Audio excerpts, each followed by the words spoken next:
मुंबई नगरी में सर्वप्रथम वेदांत का प्रचार प्रसार करने वाले प्रार्थना चल रही है।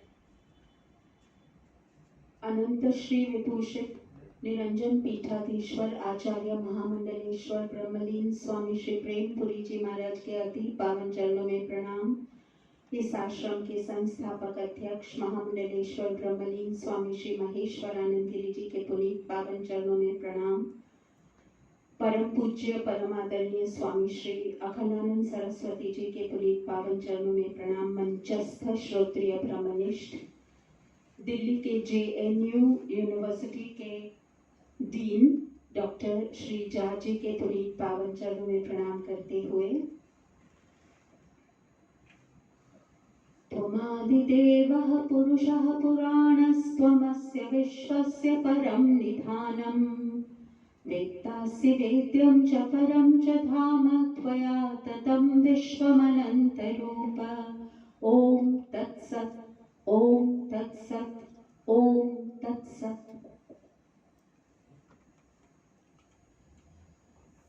सभी को प्रणाम।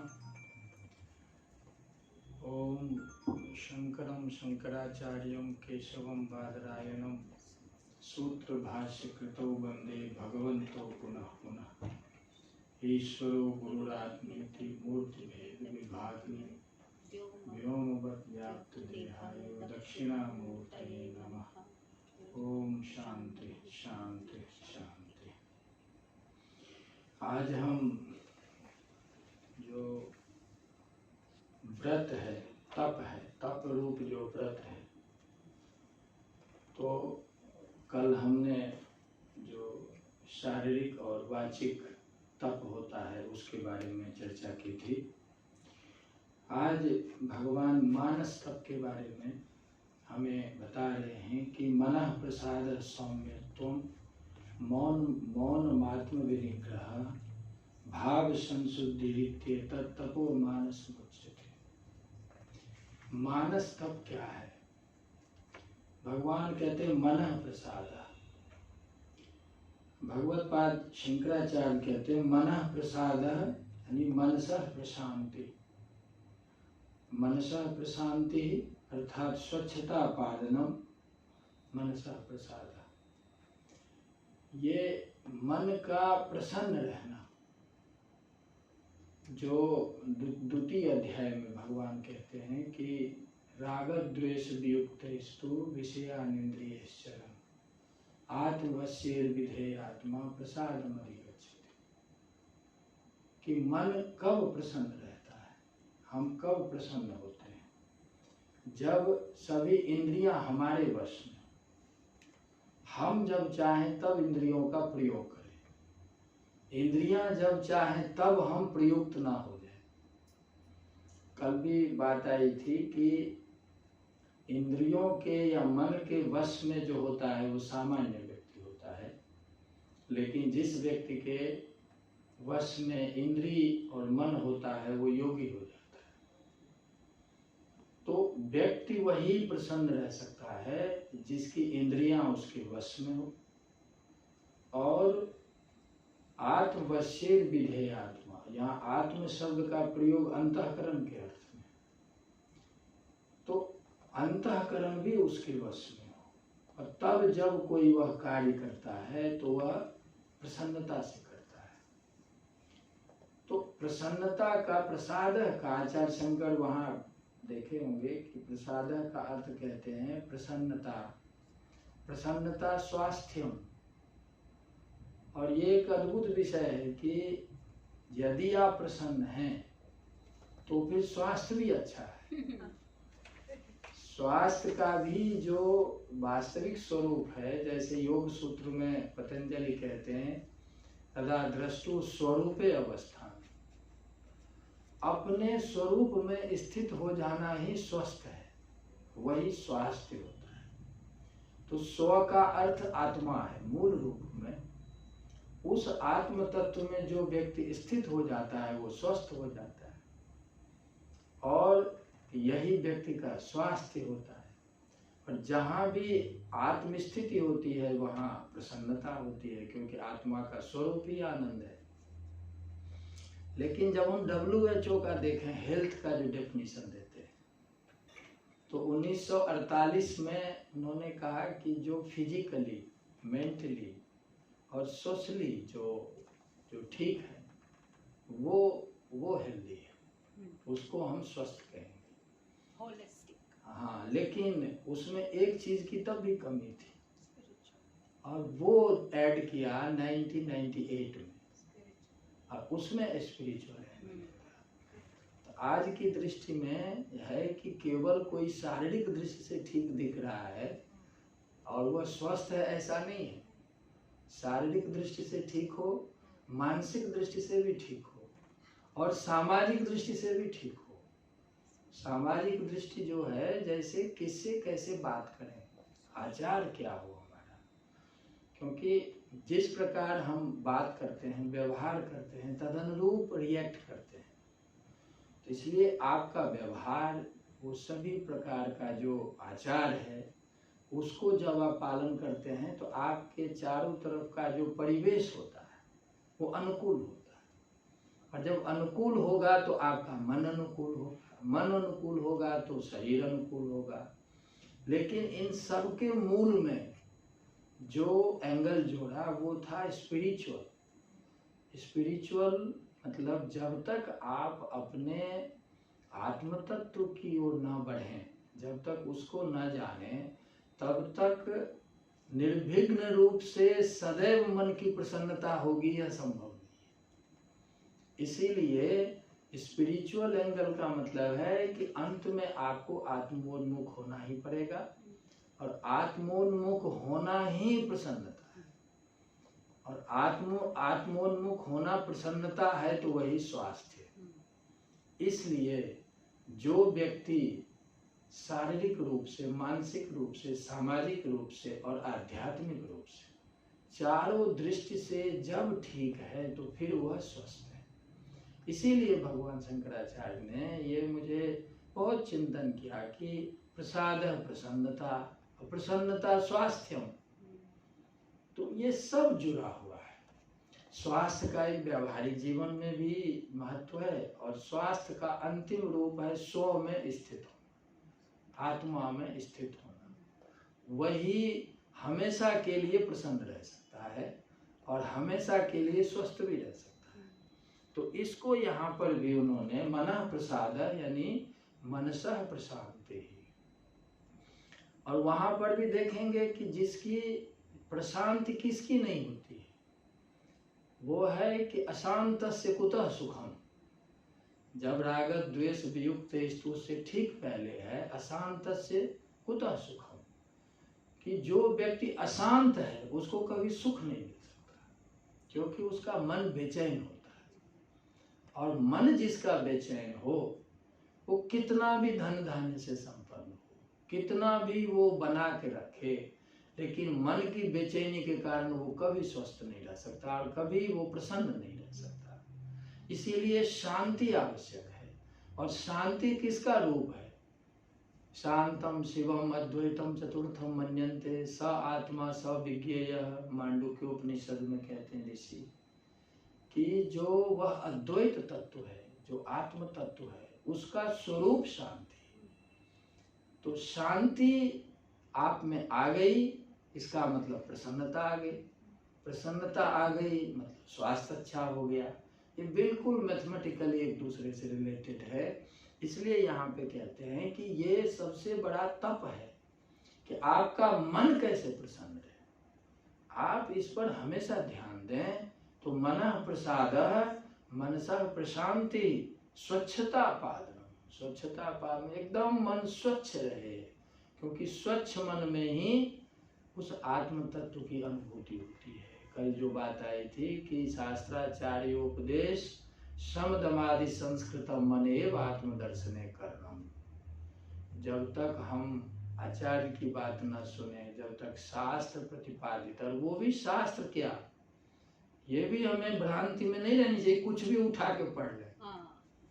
आचार्य शंकर स्पष्ट कहते हैं तस् ज्ञानम प्रशम करम यदीन्द्रियाणाम। ज्ञान वो है जिससे इंद्री का शमन हो।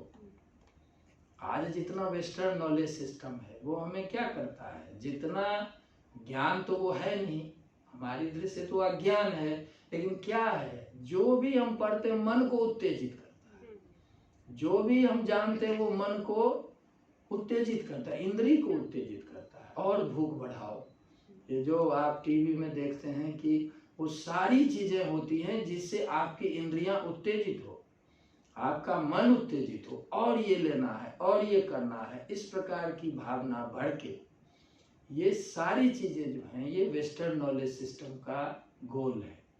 और दुर्भाग्य की बात यह है कि आज स्वतंत्रता प्राप्ति के बाद भी इतने वर्ष हो गए, लेकिन आज भी यूनिवर्सिटी कॉलेज में प्राइमरीली वेस्टर्न नॉलेज सिस्टम की पढ़ाई होती है। तो आप समझें कि करोड़ों बच्चे प्रतिवर्ष उस विद्या को पढ़ते हैं जो विद्या उसके मन को भड़का रही है, जो विद्या उसकी इंद्रिय को भड़का रही है। तो अब सरकार ने बहुत इस पे विचार कर रही है और न्यू एजुकेशन पॉलिसी में ये बात स्पष्ट रूप से आई है अब कि भारतीय विद्या में आरूढ़ हों, इसके लिए सारा करिकुलम फ्रेम किया जाए। क्योंकि जब तक आप अपनी विद्या को नहीं समझते हैं तब तक वैश्विक व्यक्तित्व का निर्माण भी संभव नहीं है। वेस्टर्न नॉलेज सिस्टम का सब कुछ एक्सक्लूसिव है कि मैं हूँ, दूसरा सब गलत है, और जो मुझे मानेगा वही ठीक है, नहीं तो वो या तो पृथ्वी पे रहने के लायक नहीं है, या रहेगा तो फिर दोयम दर्जे का ही रहेगा। ये उनका माइंडसेट है, उनका वर्ल्ड व्यू है ये। तो ऐसी शिक्षा हमारे यहाँ दी जाती रही है, तो इसका परिणाम ये हुआ है कि हमारे जो इंटेलेक्चुअल्स हैं वो भी अपने ज्ञान से वंचित हो गए, और जो बच्चों को पढ़ाया जाता है वो भी उस ज्ञान को नहीं पढ़ाया जाता जिससे उसका मन शांत हो, जिससे उसकी इंद्रियां शांत हो, जिससे उसका व्यक्तित्व जो है वो शांत होकर आगे बढ़े और फिर एक वैश्विक व्यक्तित्व का निर्माण हो। जो G20 में आप देखेंगे कि हमारे देश के लोगों ने रखा वसुधैव कुटुंबकम। दुनिया में किसी देश ने ऐसा नहीं सोचा कि जो वसुधैव कुटुंबकम यानी पृथ्वी और पृथ्वी पे रहने वाले सभी लोग परिवार है। तो ये भारत की दृष्टि है, और ये दृष्टि वेद की दृष्टि है, ये दृष्टि वेदांत की दृष्टि है। तो वेदांत की दृष्टि पर विदेश नीति भी चलती है। भारत का जो आज का है वो वेदांतिक दृष्टि है, जिसके कारण हम इस प्रकार का कार्य करते हैं। और कोरोना में भी इसका अनुभव हुआ कि तथाकथित जो विकसित देश हैं, वो विकसित देश कोरोना का वैक्सीन उनके पास सरप्लस था, लेकिन वो किसी और देश को नहीं भेजे। जो गरीब देश थे, जिनको जो न तो वैक्सीन बना सकते थे न वो खरीद सकते थे, उनको किसी ने वैक्सीन नहीं दिया। और भारत ने अपने देश में आलोचना के बावजूद, और आर्थिक स्थिति उतनी अच्छी नहीं थी तब भी 100 से अधिक देशों को वैक्सीन भेजा। ये विश्व कुटुंब जो है इसका व्यावहारिक पक्ष है। तो भारत की ये दृष्टि वेदांतिक दृष्टि है कि जो कुछ भी है वो सब अपना है, क्योंकि सब में एक ही आत्मा है। हम ऐसा मानते हैं ना, जो छांदोग्य इत्यादि बहुत में कि बहुत श्याम प्रजाए, और तो एक सत्य है वो कहता है मैं ही बहुत हो जाऊं, मैं ही बहुत हो जाऊं। तो जो कुछ भी इस जगत में है, वो मनुष्य हो, पशु पक्षी हो, जीव जंतु हो, नदी पर्वत हो, सभी में वही अभिव्यक्त है, सभी में वही अभिव्यक्त है। इसीलिए हमारी दृष्टि से जब हम सबकी पूजा करते हैं तो पूजा के प्रति ये भाव नहीं है कि हम पर्वत की पूजा करते हैं। भाव ये है कि पर्वत में जो वो चैतन्य बैठा हुआ है, जो पर्वत के रूप में उपस्थित है, हम उसकी पूजा करते हैं। और भारत अनादिकाल से ये करता रहा है। पहले लोग हंसते थे वेस्ट के लोग कि ये तो सर्प की पूजा करते हैं, पेड़ पौधे की पूजा करते हैं, लेकिन अब जब पर्यावरण की समस्या आई है और आधुनिक विज्ञान ने ये बता दिया है कि सब एक दूसरे से कनेक्टेड है, सब एक दूसरे पर डिपेंड करता है, क्योंकि वो यूज करते हैं कि there is some underlying and unifying principle. एक ऐसी शक्ति है, एक ऐसा तत्व है जो सबको कनेक्ट करता है, जो भगवान कृष्ण गीता मयि सर्वमिदं प्रोतम सूत्रे मणिगणा। सूत्रात्मा इसीलिए ब्रह्म का एक नाम है, सबको कनेक्ट करता है। तो ऐसा यदि है, अब विज्ञान उसको कह रहा है, तो भारत का जो ये वेद है और अद्वैत वेदांत की परंपरा है, वो कितनी कितनी वैज्ञानिकता उसमें है, वो अब विज्ञान सिद्ध कर रहा है। तो इस आधार पे हम वसुधैव कुटुंबकम मानते हैं, इस आधार पे हम सबको अपना मानते हैं। तो ये जो चीज है ये कैसे आती है? जब हम स्वच्छ मन को बनाएं, और स्वच्छ मन को बनाएं तो मैं एक आचार्य शंकर की पंक्ति कह रहा था कि तज ज्ञानम प्रशम करम यदि इंद्रियाना, ज्ञान वो है जो इंद्रिय को शांत करे, और तज ज्ञेयम यद उपनिषद सुविनिश्चितार्थम, उपनिषद में जो बातें कही गई है वही जानने की चीज है, क्योंकि बाकी जितनी बातें कही गई है फिर वो लोभ लालच को बढ़ाने वाली है, क्योंकि वो भेद पर आधारित है। भेद पर आधारित जब है तो उसमें जो अभ्युदय प्रधान हो जाता है, और उसमें हम केवल उसी को ध्यान में रखते जब हम आगे बढ़ते हैं तो उलझ जाते हैं, और उलझ जाते हैं तो मूल तत्व को भूल जाते हैं। इसलिए जो वह विषय है जो उपनिषद में वर्णित है उसी को जानना चाहिए, क्योंकि उसी से ये शांति संभव है, उसी से शांति संभव है, और उसी का दूसरा रूप गीता है। इसीलिए हम कहते हैं इति श्रीमद् भगवद गीतासु उपनिषदसु, गीता स्त्रीलिंग शब्द है, कोई भी शास्त्र स्त्रीलिंग नहीं होता सामान्य रूप से।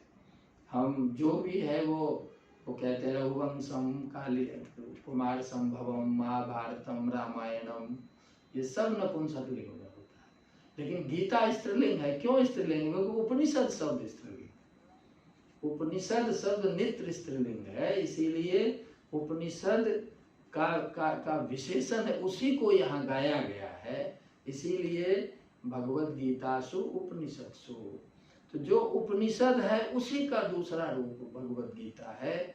इसीलिए इसको जानने से उपनिषद को भी जान लेते हैं, और इसीलिए भगवान आदि शंकराचार्य ने कई जगह कहा है कि गीता का इदम गीता शास्त्रम समस्त वेदार्थ सार संग्रह भूतम दुर्विज्ञेयार्थम।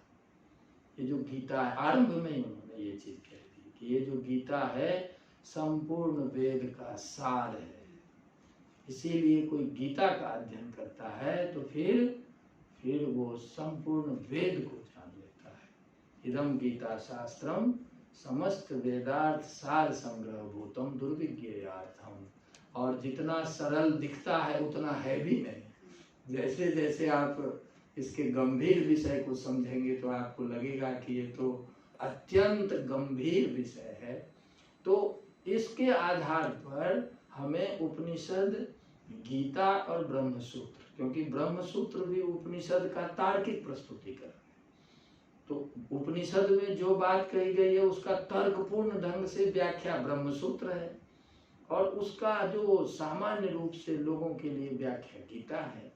तो इस दृष्टि से इन ग्रंथों का ही अध्ययन करना चाहिए, तब आपका मन शांत होगा। इसीलिए जो मनसः प्रशांति स्वच्छता पादनम मनसः प्रसाद, मन जो मन का प्रसाद है का मतलब मन का शांत होना, शांत होने का मतलब स्वच्छता। स्वच्छता जब होती है तो उसमें आत्म तत्व का बोध होता है, और आत्म तत्व का बोध होता है तो परम शांति होती है। इसलिए इन्होंने कहा मन, ये अभ्यास करना चाहिए, ये मानस तप है। स्वच्छता, राग द्वेष, स्वच्छता मतलब किसी भी मलिनता से रहित। अब मलिनता कब आती है? जब रजोगुण या तमोगुण की वृत्ति हम में आती है। रजोगुण का मतलब है लोभ, रजसः लोभ एव च, ये 13वें 14वें अध्याय में आप देखें गुणत्रय विभाग योग में कि रजस जो है उससे लोभ होता है, लोभ से दुख होता है, इसीलिए रजोगुण का फल भी दुख है। और तमोगुण का फल है मूढ़ता। मूढ़ता का मतलब क्या करना और नहीं करना को पता ही नहीं। इसीलिए बार बार भगवान कहते हैं कि मूढ़ता की स्थिति जो है वो नहीं आनी चाहिए, आप में विवेक होना चाहिए। और विवेक होना चाहिए तो मूढ़ता से अच्छा है कि कम से कम रजोगुण की वृत्ति हो, कि कम से कम परिश्रम करें, परिश्रम करें, भले ही फायदे के लिए करें, लेकिन परिश्रम कर रहे हैं और उससे अर्जन कर रहे हैं। बाद में जब उससे दुख होगा तो आप सत्व की ओर उन्मुख होंगे। तो इसलिए भगवान तीसरे चौथे अध्याय में कहा है कि जो रजोगुण की वृत्ति जिसमें है उसको जबरदस्ती सत्वगुण में नहीं लाना चाहिए। क्यों नहीं लाना चाहिए? क्योंकि अभी उसका संस्कार वैसा है, वो वही करेगा। उसका आप जबरदस्ती लाएंगे तो उसको मन नहीं लगेगा, तो फिर और क्या करना चाहिए? उसको ऐसे छोड़ देना चाहिए? कहते नहीं, आप आचरण करें सत्व का। उसके सामने आपको ज्ञान है तो आप उसके सामने सत्व के आधार पर आचरण करें, और आपको देख देख कर वो धीरे धीरे यदि प्रवृत्त हो जाए तो ये स्वाभाविक विकास है। जबरदस्ती किसी को नहीं लाना। और जो निष्काम कर्म योगी है उसमें शिथिलता भी नहीं आनी चाहिए। जितना जो फल की दृष्टि से जो व्यक्ति काम करने के लिए जितना परिश्रम करता है, अब देखते हैं ना, जो धन कमाना चाहते हैं, जो बाकी चीज चाहते हैं, वो रात दिन परिश्रम करते हैं, न दिन देखते हैं न रात देखते हैं। इतनी मेहनत करनी है कि सब कुछ हासिल कर लेना है, तो उनमें कितना उत्साह होता है ये सब कमान अर्जित करने के लिए। तो कहते हैं जो निष्काम कर्म योगी है उसमें भी वही उत्साह होना चाहिए, उसके उत्साह में कोई कमी नहीं होनी चाहिए। कुर्याद विद्वांस तथा सक्तः चिकीर्षुर लोक संग्रह, कि जो विद्वान है, जो जान रहा है, जो निष्काम कर्म कर रहा है, उसमें भी वही उत्साह, वही सब कुछ होना चाहिए। लेकिन दोनों में फर्क क्या है कि वह जब काम करता है तो फल की आसक्ति से काम करता है, और जब निष्काम कर्म योगी काम करता है तो लोक कल्याण के लिए काम करता है। लेकिन शिथिलता कहीं भी नहीं चाहिए, क्योंकि भगवान कह रहे ना कि जो नानवाप्तम अवाप्तव्यम वर्त एव च कर्म, मुझे कुछ नहीं चाहिए लेकिन मैं हमेशा कर्म करता हूँ। क्यों कर्म करता हूँ? क्योंकि कर्म से ही सृष्टि चलती है। उत्सिदेयुर में लोका न कुर्यात कर्म चेदहम, कर्म नहीं होगा तो सृष्टि नहीं होगी, और सृष्टि नहीं होगी तो फिर ये सब खत्म हो जाएगा। इसलिए ये सारे फॉर्मूले जो भगवान ने दिए हैं कि ऐसे यदि काम करते हैं तो सबका कल्याण इसमें होगा। इसी बात को स्वच्छता पादनम का मतलब रजस और तमस संबंधी वृत्ति से रहित होना। लोभ या मूढ़ता इत्यादि वृत्ति जब मन में नहीं होती है तो मन स्वच्छ होता है, और स्वच्छ जब होता है तो उसमें आत्मा का की अनुभूति होती है। ये यहाँ पर सूत्र प्रस्तुत किया है। और क्या है कि सौम्यत्वम यत् सौमनस्यम, सौम्यत्वम का मतलब है कि जिसका मन प्रसन्न हो। और मन कैसे प्रसन्न हो? तो अंदर में इतनी सात्विक वृत्ति हो कि उसके चेहरे पे स्वयं ही प्रसन्नता दिखे। हाँ, अंदर की वृत्ति से दिखे। ये नहीं कि हमने 4 क्रीम लगा लिया तो बहुत अच्छा शरीर दिख रहा है, तो नहीं, वो दिखने पर भी यदि आंतरिक रूप से आपकी वृत्ति नहीं है सात्विक, तो कहीं न कहीं फिर उस चेहरे पे भी सिकन आ जाएगी। लेकिन आप यदि अंदर से प्रसन्न हैं, अंदर से प्रसन्न है तो चेहरे पे एक अलग कांति होती है। तो इसको सौमनस्य कहते हैं। आप देखेंगे कि अपने उपनिषद में जैसे श्वेत केतु और आरुणि उद्दालक का है तो क्या कहते हैं? सौम्य। सौम्य, सौम्य शब्द बहुत प्रचलित है वैदिक साहित्य में, कि सौम्य का मतलब कि अंदर से जो स्वच्छ है, अंदर से जिसमें वो वृत्ति है, सात्विक वृत्ति है, तो उसके साथ जो चेहरे पे कांति है उसको कहा है सौम्य। तो ये अंदर की वृत्ति विकसित होनी चाहिए। अब इसीलिए सब कुछ कह रहे हैं, सात्विक ये है, राजस ये है, तामस ये है। आप में सदैव वो सात्विक वृत्ति आनी चाहिए, और जब वो वृत्ति आती है तो चेहरे पे कांति आती है, उसमें किसी बाह्य आवरण की कोई आवश्यकता नहीं है। तो सौम्यत्व तो आए, इसके लिए भी आप तप करें। और मौनम आत्म विनिग्रह, मौनम को क्या कहते हैं कि वाक संयम। वाणी का संयम। वाणी का संयम से तात्पर्य है कि उतना ही बोलें जितनी आवश्यकता है, उससे अतिरिक्त जो बोलता है वही समस्या करता है। तो कल भी मैंने कहा था कि कहते हैं कि विद्वान कीदृग बचो ब्रूते, विद्वान कैसे बोलता है, कहते अर्थवत, जितनी जरूरत है उतना ही बोलना, न कम बोलना न ज्यादा बोलना। यह है वाक संयम। और वाक संयम के लिए कल हमने देखा था कि उसमें क्या क्या क्वालिफिकेशंस होने चाहिए। तो इस तरह से हाँ, 4 जो बताए हैं उससे युक्त ही बात बोलनी चाहिए। तो वाक संयमा, और वाक संयमा अपि मनः संयम पूर्वको भवति इति कार्येन कारणम उच्यते मनः संयमो मौनम इति।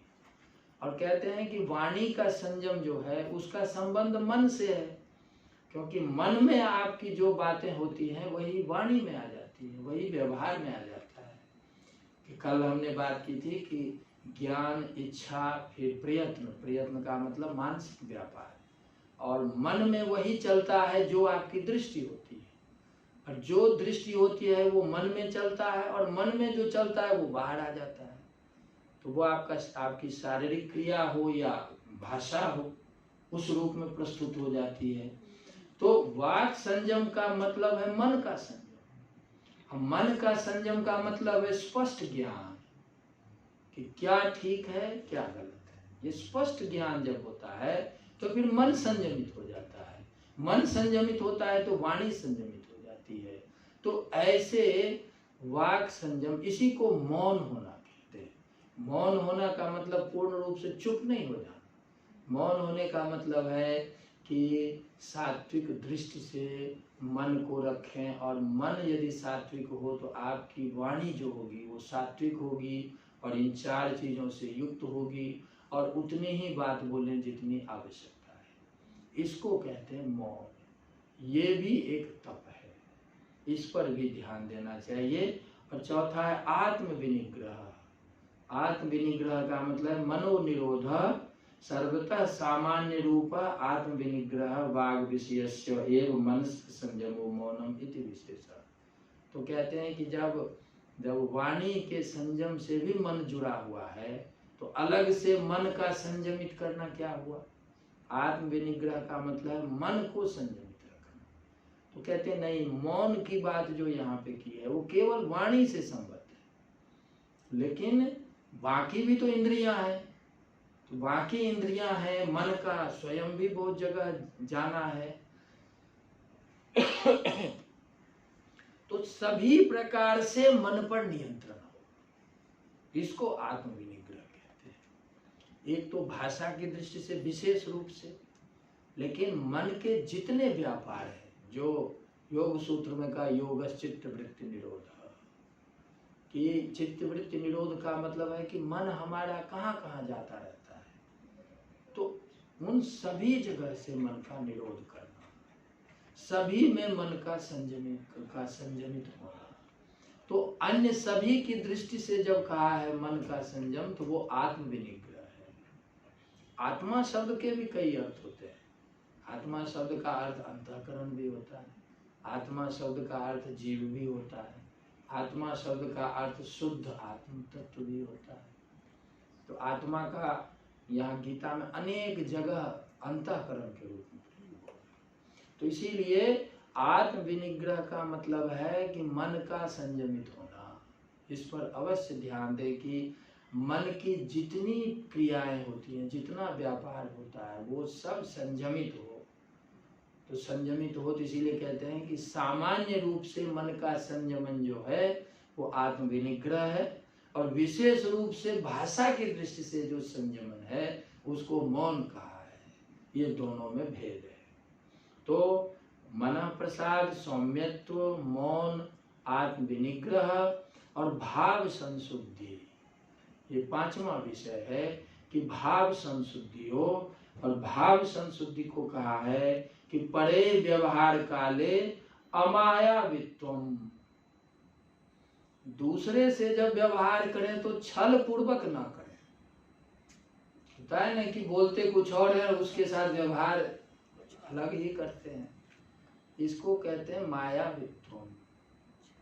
माया शब्द जो है ना, वो जैसे मम माया दुरत्यया गीता में पहले आया है कि दैवी हेषा गुणमयी मम माया दुरत्यया, क्योंकि माया तो त्रिगुणात्मिका है, और त्रिगुणात्मिका है तो उसमें सत्व भी है तो रजस भी है, तमस भी है, और सबका प्ले चलता रहता है। आप में कभी सत्व बढ़ जाएगा तो कभी तमस बढ़ जाएगा, कभी रजस बढ़ जाएगा। अब यदि इसमें कोई, इसलिए भगवान कहते हैं कि मामे भी ये प्रपद्यन्ते माया में ताम तरंति ते। आप यदि माया में उलझ गए तो आपको पता ही नहीं चलेगा कि सत्व से रजस कब पहुंच गए, रजस से तमस कब पहुंच गए। इसीलिए भगवान कहते हैं कि माया तो मेरी शक्ति है, आप मुझ पर केंद्रित रहो, तो फिर माया में ताम तरंति ते, तो फिर ये सत्व रजस तमस इससे अपने आप छूट जाएंगे। आप इन सत्व और रजस और विशेष रूप से रजस और तमस में आप नहीं जा पाएंगे, क्योंकि मेरे पे दृष्टि टिकी हुई है और माया मेरी शक्ति है। तो माया मेरी, कितना बढ़िया आपने कनेक्ट किया हो। हाँ, वेरी ब्यूटीफुल। तो माया ये जो है, अब देखें जो एक आचार्य शंकर ने माया पंचकम लिखा है कि माया जो है वो क्या कहते हैं कि निरूपम नित्य निरंश के प्यखंडे मयि चिति सर्व विकल्पनादि शून्य घटयति जगदीश जीव भेदम तो घटित घटना पटीयसी माया। माया कहते किसको है?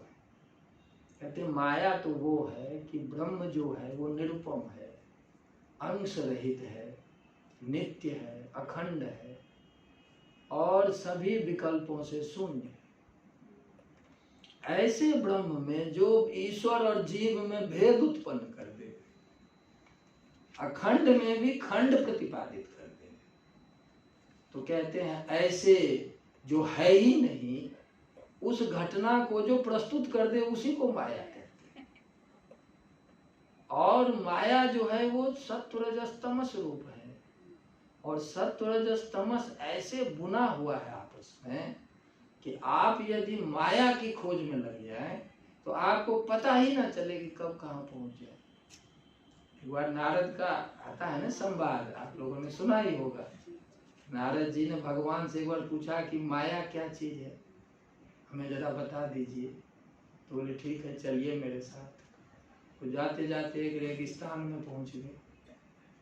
बोले कि मुझे बहुत प्यास लगी है, मुझे जरा पानी पिलाइए। बोले अभी आता हूँ लेके। और वो गए बगल के गांव में। जैसे ही गांव में पहुंचे, घर पे दरवाजा खटखटाए तो एक लड़की खुली दरवाजा, और वो लड़की अत्यंत सुंदर। अब नारद जी को हुआ कि थोड़ी बात भी कर लेते हैं, तो बात करते करते दोनों में विवाह हो गया। विवाह जब हो गया, वो लड़की जो थी वो पिता की अकेली पुत्री थी, वो धनाढ्य भी थे। तो अब बोले कि फिर कौन देखेगा, उनके ससुर का भी देहांत हो गया, यही सब संभालने लगे। संभालते संभालते 2-3 बच्चे भी हो गए, और बच्चे हो गए तो ऐसे कई वर्ष बीत गए। भगवान पानी के लिए वेट कर रहे हैं वहां पे। और जब बहुत समय बीत गया तो एक बार बहुत विकट बाढ़ आई। बाढ़ आई, घर में पानी भर गया, बहुत वेग था उसमें। तो अब लगा कि ये तो सब कुछ बह जाएगा, तो कैसे भी संभाले। लेकिन अंत में वो बच्चे जो थे वो एक हाथ से निकले, वो चले गए, दूसरे निकले, तीसरे निकले। अंत में सोचे कि कम से कम पत्नी की रक्षा तो कर ले। तो पत्नी को बचाना चाहे तब तक इतनी तेज बाढ़ आई कि पत्नी को भी लेके चली गई और इनको उठा के किनारे पे पटक दिया। किनारे पे पटकार आंख खोले तो देखे भगवान खड़े हैं वहां। बोले इसी को माया कहते हैं। कुछ नहीं हुआ बीच में, पहले आप थे, अभी भी मैं, मेरे सामने आप खड़े हैं। ये बीच में जो ऐसी घटना घट गई जिसका कोई महत्व नहीं है, उसी को माया कहते हैं। तो भगवान यही चेतावनी दे रहे हैं कि आप माया के पीछे न पड़ो, आप मुझ पे केंद्रित हो। मामे भी ये प्रपद्यन्ते माया में ताम तरंति। वो सहजता से वो पार कर जाता है। मुझसे दृष्टि हटी, सब आपको पता नहीं जन्म जन्मांतर में कहाँ कहाँ घूम रहे हैं, कुछ पता नहीं चलेगा। तो इसलिए ये जो चीज है कि अब कितना बढ़िया शब्द का प्रयोग किया है कि भाव संशुद्धि का क्या मतलब है, तो परे व्यवहार काले अमायावित्वम, दूसरे से व्यवहार करते समय आप छल प्रपंच न करें, क्योंकि माया का दूसरा नाम भी छल प्रपंच है। वहां कहते हैं मम माया दुरत्यया, ऐसी चीज है ये कि इसको कठिनता से भी समझना मुश्किल है। उसमें वो सारे हैं, जब कोई रजोगुण वृत्ति में होता है तो छल प्रपंच शुरू कर देता है, तमोगुण वृत्ति में होता है तो सब नकारात्मक कार्य करता है, केवल सत्वगुण प्रधान हो तो वो बचा रहे, तो उसका भी तो रेशियो 1/3 है ना, 66% तो यही दो चीज है, और दो नहीं है, 66% भी नहीं है, आप समझ लें तो उसका ज्यादा प्रभाव है। बृहदारण्यक में ऋषि कहते हैं कि जिसमें रजोगुण और तमोगुण वृत्ति अधिक होती है उसी को असुर कहा है। ये जो देवासुर संग्राम चलता है वो क्या चीज है? देवासुर संग्राम, शंकराचार्य कहते हैं कि असुर का क्या मतलब है? असून प्राणान, प्राणान इंद्रियाणि राति अनुगच्छति असुरा, जो इंद्रियां यानी प्राण का अर्थ है या इंद्री को प्रसन्न करने में जो सदैव लगा रहे, विवेक जिसमें समाप्त हो जाए, अविवेक पूर्वक जो इंद्रियों को प्रसन्न करने में लगा रहे उसको असुर कहते हैं, और विवेक पूर्वक जो इंद्रियों का प्रयोग करे, जो अभी कहा है कि आपके वश में इंद्रियां होनी चाहिए, मन वश में होना चाहिए, और विवेक पूर्वक इसका प्रयोग करें। विवेक का क्या अर्थ है? विविनत्तीति विवेक, ये सही है या गलत है इसका जिसके द्वारा ज्ञान होता है उसको विवेक कहते हैं। तो इंद्रियों का विवेक पूर्वक जो प्रयोग करे वो देव होता है, और जो इंद्रियों को संतुष्ट करने के लिए अविवेक पूर्वक जो कार्य करता है वो असुर है। समाज में आज भी इन्हीं दो के बीच में लड़ाई है। एक जो है वो दूसरे को देना चाहता है, देव दानात, देव का सबसे पहला अर्थ जो है, देव वो है जो दूसरे को देने में विश्वास रखता है, लेने में नहीं, और जो दूसरे से लेने में विश्वास रखता है वो असुर कहलाता है। तो एक देने वाला तत्व, एक लेने वाला तत्व, इन दो के बीच का जो संघर्ष है वही देवासुर संग्राम। और ये देवासुर संग्राम अनादिकाल से चला आ रहा है, आज भी आप देखेंगे देश में यही चल रहा है। कोई इस पर टिका हुआ है कि क्या ले दूसरे से, सरकार से क्या क्या ले, दूसरे से क्या क्या ले, इसी में 24 घंटे लगा रहता है, और इसके द्वारा अपनी इंद्री को खुश करें, भले ही अविवेक पूर्वक सब कार्य हो। दूसरा जो है वो सोचता है कि मैं क्या दूं, प्रकृति ने मुझे अभी प्रस्तुत किया है, मैं दूसरे के लिए क्या करूं, दूसरे के लिए जब करूं तो देने की वृत्ति होती है, उसी में उसकी प्रसन्नता है। तो ऐसे भी लोग लगे हुए हैं जो बिना किसी कारण के दूसरे के कल्याण के लिए लगे रहते हैं। ये जो देवासुर संग्राम है ये शुरू से चल रहा है, और इसी कहते हैं कि देवा कानीयसा असुरा ज्यायसा, क्योंकि जो सत्व और रजस वृत्ति वाले उनकी संख्या बहुत ज्यादा होती है, और जो देने वाले होते हैं, जो विवेक पूर्ण ढंग से जीवन जीते हैं, उनकी संख्या कम होती है। लेकिन जो सत्व रूप है जब वो होता है तो फिर जब उसका प्राबल्य होता है तो फिर समाज अलग ही तरह से आगे बढ़ता है, स्वयं का मन प्रसन्न रहता है। तो सत्व रजस और तमस में, रजस और तमस के आधार पर जब आप में छल प्रपंच की वृत्ति विकसित होती है, उसके आधार पर जब आप व्यवहार करते हैं तो उसी को मायावित्व कहा है। तो भाव संशुद्धि का क्या मतलब है?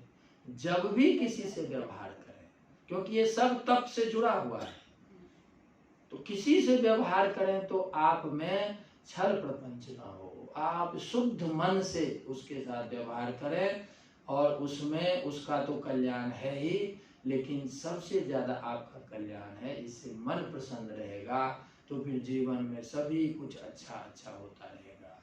तो ये कह रहे हैं कि भाव संशुद्धि भी मानस तप है। तो कुल मिलाकर कहते हैं कि मन प्रसन्न हो इसके लिए जो सदैव लगा रहे, और सौम्यत्व हो, सौम्यत्व का मतलब क्या है कि अंदर से सात्विक वृत्ति बनी रहे, और वो जब बनी रहे तो बाहर में आपके जो चेहरे पे कांति प्रसन्नता का भाव रहे। और फिर मौन व्रत हो, मौन व्रत का मतलब कि संयमित वचन बोले। फिर आत्म विनिग्रह हो, यानी मन संयमित हो पूर्ण रूप से, किसी भी इंद्रियों के लिए मन कोई भी पैसेज न छोड़े, क्योंकि कोई भी इंद्री बिना मन के प्रवर्तित नहीं हो सकता। इसीलिए मन संयमित हो तो अन्य सभी दृष्टियों से मन को अलग रखना चाहिए, सात्विक रखना चाहिए। और अंत में भाव संशुद्धि, यानी बिना छल पूर्वक व्यवहार करना चाहिए, सात्विक दृष्टि से व्यवहार करना चाहिए। ऐसा यदि कोई करता है तो उसको मानस तप कहते हैं। तो इस प्रकार तप का बहुत अधिक महत्व दिया है, क्योंकि एक तो तप के 3 भेद किए हैं, वाचिक, शारीरिक और मानसिक दृष्टि से। ये तप के 3 भेद हैं। और अब कहते हैं कि ये 3 भेद तो अलग प्रकार के हैं, लेकिन अब इन 3 तपों के आधार पर फिर 3 भेद किया जाता है। वो क्या है? सात्विक तप, राजस तप और तामस तप। तो इस प्रकार से पुनः ये दूसरा भेद यहाँ कहते हैं कि यथोक्तम कायिकम वाचिकम मानसम च तपः तप्तम नरे सत्वादि भेदेन कथम त्रिविधम भवति इति उच्यते।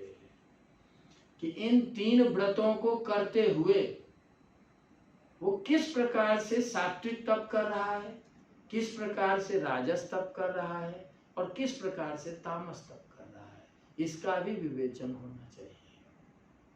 उसमें अब पहला कहते हैं, इसको वर्णन करते हुए इसका कि श्रद्धया परया तप्तम तपस त्रिविधम नरे अफलाकांक्षिभिर्युक्ते सात्विकम परिचक्षते।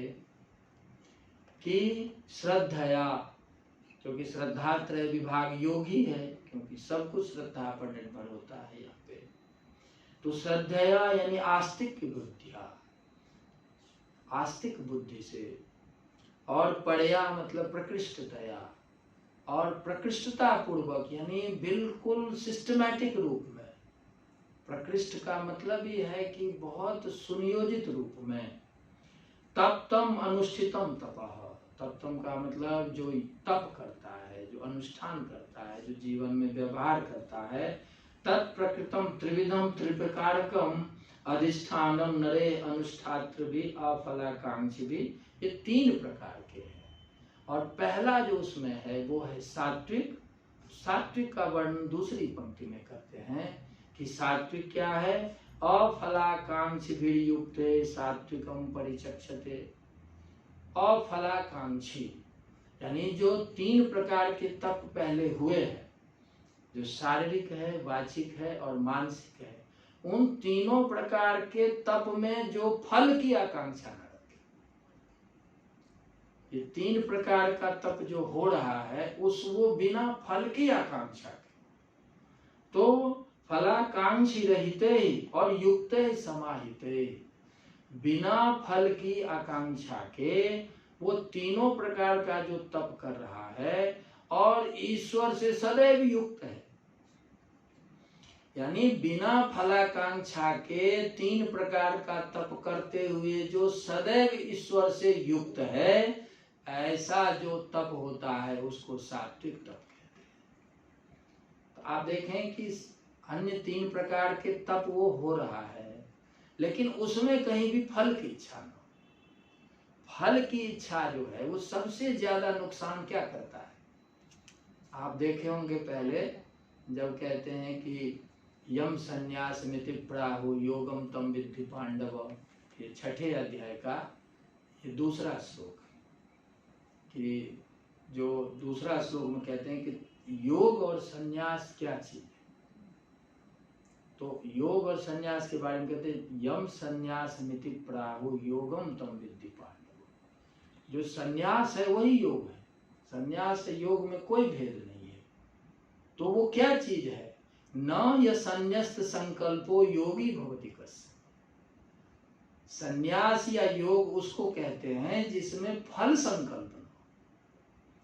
आपने कोई काम किया और काम के पहले ही फल की गणना कर ली कि ये फल मिलेगा तो इसलिए ये कर रहे हैं, तो ये क्या हुआ? मन में फल का संकल्प हो गया। आपने फल को ध्यान में रखकर ही कार्य शुरू किया है, तो मन में फल का संकल्प आ गया तो न तो आप योगी हैं न सन्यासी हैं। इसीलिए न यह संन्यस्त कल्पो संकल्पो, जिसने कर्म के फल का त्याग नहीं किया। भगवान पूरी गीता में कहीं नहीं कहते कर्म का त्याग करो। कर्म का त्याग तो कभी भी नहीं करना है, कर्म के फल का त्याग करना है। क्योंकि कर्म का यदि त्याग होगा तो सृष्टि कर्म रूप है, तो सृष्टि समाप्त हो जाएगी। इसीलिए कर्म तो करना ही है। ना कर्म ना मनारंभात नैष्कर्म्यम पुरुषो स्मृति। आप कर्म जब करेंगे तब पता चलेगा कि आप इलीगल एक्ट कर रहे हैं या लीगल कर रहे हैं, या सकाम कर रहे हैं या निष्काम कर रहे हैं या नैष्कर्म है। जब तक आप कर्म नहीं करेंगे तब तक पता ही नहीं चलेगा कि आपका किस प्रकार का व्यक्तित्व है। इसलिए कर्म तो करना ही है। कर्म ज्यायो ह्य कर्मणः। आगे कहा है कि अकर्म के दो अर्थ है। एक अकर्म का अर्थ है कि आलस्य बस जो काम न करे वो अकर्म है। कर्म ज्यायो ह्य कर्मणः में अकर्मणः का भगवान शंकराचार्य भाष्य करते हैं कि अकर्मणः मतलब आलस्यम, आलस्य के द्वारा जो चुपचाप बैठा हुआ है वो अकर्म है। और दूसरा अकर्म क्या होता है? जो नैष्कर्म हो जाता है। जब ब्रह्म ज्ञान होता है तो उसका कर्म ही नहीं होता। लेकिन कर्म नहीं होने का मतलब वो कर्म करता नहीं है ऐसा नहीं है, वो कर्तृत्व नहीं होता, फल का संकल्प नहीं होता। तो जिसमें फल का संकल्प नहीं है वही व्यक्ति सन्यासी है, वही व्यक्ति योगी है। तो फल का संकल्प। और एक और लाइन वहां बहुत इंपॉर्टेंट उन्होंने कहा है कि ये क्यों होता है, क्या होता है यदि हम फल के बारे में सोचने लगे। कहते हैं फल संकल्पस्य चित्त विक्षेप हेतुत्व। आपने फल को सोचा, किसी का कुछ नहीं बिगड़ेगा, आपके अंदर तूफान शुरू हो जाएगा। आपका मन बेचैन होना शुरू हो जाएगा कि मैं ये कर रहा हूं, मुझे मिले ये मिले, और अब वो क्या मिलेगा ये आपके हाथ में है नहीं। और इसके कारण आपके मन में बेचैनी आ गई कि अब मिलेगा कि नहीं मिलेगा, मिलेगा तो कितना मिलेगा। ये सारी चीजें जब आपके अंदर शुरू हो जाती है तो आपका मन बेचैन हो गया, मन चंचल हो गया। मन चंचल हो गया तो शांति खत्म हो गई, शांति खत्म हो गई तो दुख शुरू हो गया। तो कहते हैं कि जो आप काम करते हैं, जो फल आना होगा वो स्वयं आएगा, और आपके बस में फल है नहीं। ये 18वें अध्याय में वो कहते हैं कि अधिष्ठानम तथा कर्ता इत्यादि से इसको सिद्ध करते हैं। और कहते हैं कि इतना समझाने के बाद भी यदि कोई नहीं समझता है तो अकृत बुद्धित्वात्, इसका मतलब उसकी बुद्धि रिफाइंड ही नहीं हुई, कुछ समझ ही नहीं रहा है कि फल का क्या मैथमेटिक्स है। फल के मैथमेटिक्स में आपका केवल थोड़े रोल है। 5 कारण है, 5 में आप एक हैं। आप एक हैं तो 20% आप हुए, तो 80% तो दूसरे पे फल डिपेंड करता है। 80% जब दूसरे पे डिपेंड करेगा तो आपके हिसाब से आएगा, कोई जरूरी तो है नहीं, आ भी सकता है। यदि 4 और अनुकूल हो गया तो आपके हिसाब से आ जाएगा। यदि प्रतिकूल चला गया तो नहीं आएगा, और नहीं आएगा और पहले से आप सोच के बैठे हुए हैं तो फिर समस्या आपकी होगी। इसलिए फल संकल्पस्य चित्त विक्षेप हेतुत्व। फल का संकल्प ही चित्त की विक्षिप्तता है।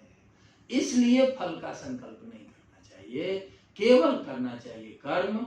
दूसरा, कर्म पर आपका मन है तो कर्म का परफेक्शन होगा, कर्म का परफेक्शन होगा तो अपने आप फल आएगा। और कर्म करते समय यदि फल पे मन चला गया तो कर्म का परफेक्शन नहीं होगा। आप कर्म पूरी तन्मयता के साथ नहीं कर पाएंगे, और कर्म पूरी तन्मयता के साथ नहीं कर पाएंगे तो फल अपने आप छोटा हो जाएगा।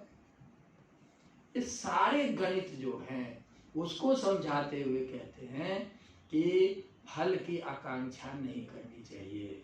तो इसीलिए सात्विक कौन है, सात्विक तप किसको कहते हैं? सात्विक तप है अफलाकांक्ष वियुक्ते, जो निष्काम भाव से फल की आकांक्षा को रहित, यानी हम नहीं सोच रहे कुछ, जो फल आए बस ठीक है, और उसके आधार पर जो पूरी ईमानदारी से पूरे उत्साह से जो कर्म करता है, और जो भी कर्म करता है वो उस ईश्वर से युक्त होकर करता है, ईश्वर से युक्त होकर करता है। तो ये वहां भी आप देखेंगे दूसरे अध्याय में है कि जो ईश्वर से युक्त नहीं होता तो फिर उसमें शांति नहीं आती, और शांति नहीं आती तो फिर सुख नहीं आता। ये सब कुछ द्वितीय अध्याय में इसका वर्णन किया जा चुका है। इसलिए अफलाकांक्षी वियुक्ते, फलराहित्य और ईश्वर से जुड़ा होना, ईश्वर पर मन केंद्रित होना, इस प्रकार का जो तप कोई करता है तो उसको सात्विक तप कहते हैं। तो ये एक जो है ये यहाँ पे बात रखी है, और एक ये कर लेते हैं क्योंकि 2 मिनट में जितना हो सकता है तो करके, और फिर कल करेंगे आगे राजस तप की बात कर रहे हैं। राजस तप का मतलब है सत्कार मन पूजार्थम तपोदम्भेन चेवियत, और क्रियते तदिह प्रोक्तम राजसम चलमध्रुवम। देखें संस्कृत में एक उच्चारण में एक होता है कि संयुक्त अक्षर वर्ण जहां भी रहता है उससे पहले पे दीर्घ जैसा उसका प्रयोग होता है। ये बीच बीच में हम स्तोत्र का जो उच्चारण करते हैं कि जैसे चलमध्रुवम, अब ध्रुव जो है, ध्रुव है ना, ये संयुक्त अक्षर है, तो उससे पहले जो म होगा ना उसका दीर्घ जैसा उच्चारण, हाँ चल म ध्रुवम नहीं होगा, चल मत ध्रुवम, म पे स्ट्रेस होगा। हाँ, तो क्योंकि आगे संयुक्ताक्षर है, तो संयुक्ताक्षर जब आगे होता है तो उसका पहला वर्ण जो है वो दीर्घ की तरह बिहेव करता है। तो ये उच्चारण में सदैव आप इसको देखें और ध्यान रखें तो अच्छा है। तो यहाँ इसकी ये एक बार फिर बोलिए ना, आप क्या बोले वो? मैं ये बोला कि जैसे आगे जब ध्रुव है ना, जैसे दो देखिए चलम और अध्रुवम, ये दो शब्द है यहाँ। तो चलम है तो म में अ आ गया तो चल म हो गया, लेकिन म जो होगा उसका उच्चारण तो ये ह्रस्व है कि अ है इसमें, लेकिन उच्चारण यहाँ दीर्घ की तरह होगा। तो दीर्घ की तरह मतलब उसमें स्ट्रेस होगा, स्ट्रेस ज्यादा करना। म चल म ध्रुवम, चलम ध्रुवम। हाँ, तो एक तो होता है चलम ध्रुवम बोल देंगे, चल मत ध्रुवम, चल मत ध्रुवम, क्योंकि ध्रुव जो है वो संयुक्ताक्षर है। ऐसे जब दो पद मिलते हैं और वहां जब एक संयुक्ताक्षर बीच में आ जाए तो उसके पहले का वर्ण जो है वो दीर्घ की तरह बिहेव करता है। ये नियम होता है छंद शास्त्र में।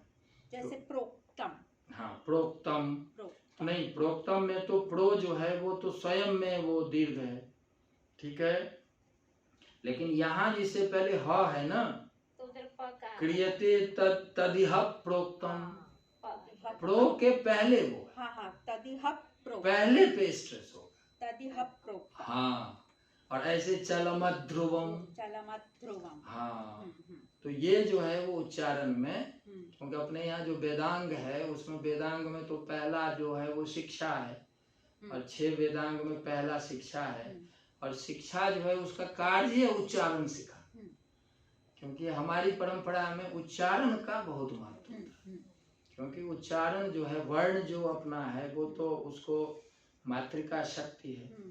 वर्ण को हम अक्षर कहते हैं क्योंकि अक्षर वो है जिसका कभी विनाश नहीं होता।